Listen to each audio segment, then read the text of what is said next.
Greetings and salutations from G1 Toys. There's something about a good guy gone bad that we appreciate here on our review channel. So fasten your seatbelt and prepare for the mighty Black Adam. Now I'm going to try not to be biased on the character and focus directly on this rendition from the New 52 design. Black Adam is the perfect example of how power can corrupt a man. So let's dive in. Now, retail prices for this figure are right in the ballpark of $24.99, while finding him loose for between $15 and $20. So no big difference, but worth considering. Before reviewing the Mighty Adam, we will take a brief origin tour to bring you up to speed.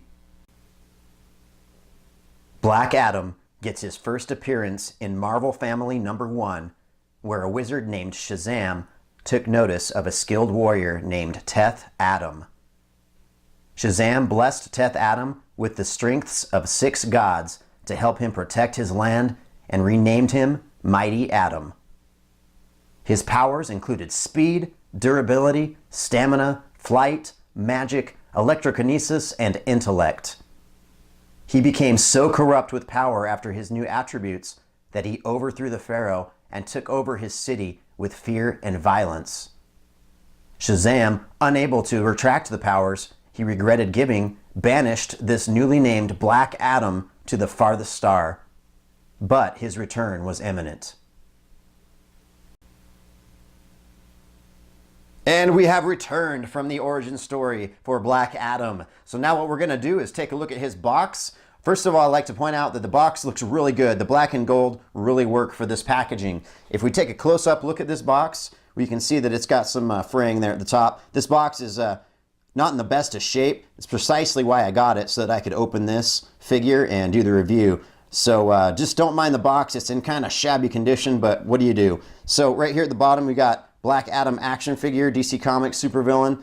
Right on the side, you got a picture of Black Adam. He measures approximately 6.75 inches tall, and he is sculpted by Phil Ramirez. Right on this side, you got a silhouette picture of Black Adam with the lightning bolt. That looks really sweet.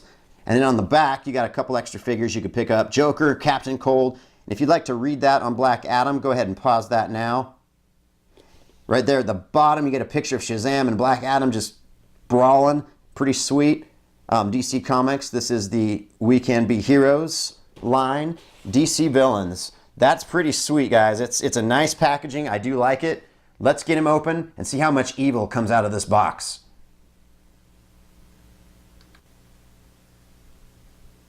Black Adam has been set free, and may the evil fill the room. Let's go ahead and jump right on into his articulation and his sculpt.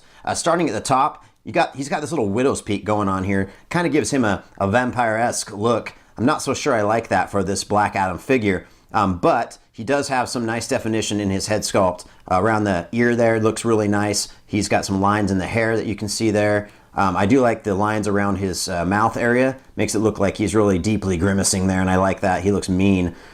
So yeah, even around the nose, it's a little bit crinkled up there. So really good definition in the head sculpt on this one. Unfortunately, his articulation consists of pretty much 360 rotation, just like Linda Blair from The Exorcist. That's about all you get. You don't have up or down. You don't have side to side with the head movement. So he's kind of stuck in this downward gaze all the time. Man, there must be something really important going on downtown, if you know what I mean. So moving on to his torso, he does have some nice etching through his torso area. He's got some good abdominal definition. I do like the color scheme they've used here with the black and gold. It looks beautiful. The gold paint looks so good. I don't know if you can see it there, but it almost has this metallic flake to it. Down on the belt, you can see it a little better, actually. There it is. Yeah, it looks awesome. Very nice paint job there. The paint apps are very nice on this, I must say. Down into his articulation, he does move up and down on his arm.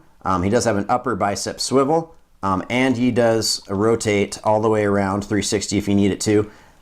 He does have a single jointed elbow bend. He does rotate at the wrist as well. And I like the fact that they gave him an open hand over here, because his other side, he has a closed hand. That just allows for some really sweet looking poses.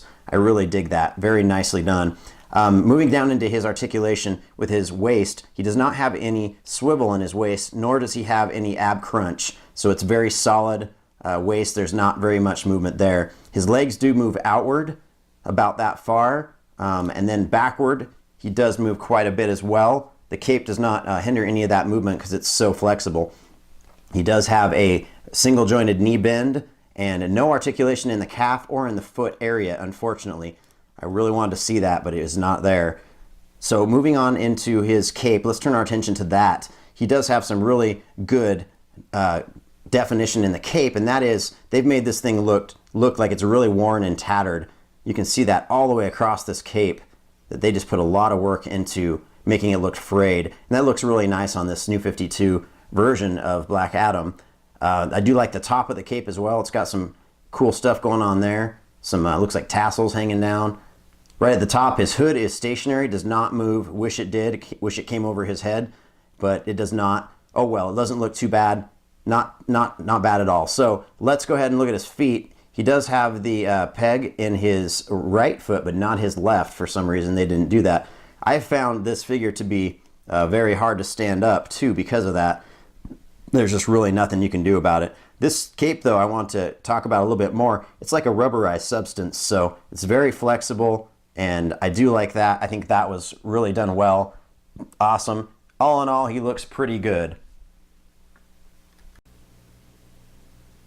Just for a little height comparison, if you decide to put the Man of Steel with your Black Adam figure, which you very well might do in your collection, then the DC New 52 Superman does stand a little bit taller than Black Adam. He stands, in actuality, Superman is at about 6'2", whereas Black Adam stands at about 6'3". So this Superman may not work as well for you when you're doing a scene like that. If you want to stay true to the comics and to the cartoons, you might want to replace him with the DC Universe Superman, which is just a little bit shorter than the New 52 version and does look pretty good with Black Adam here.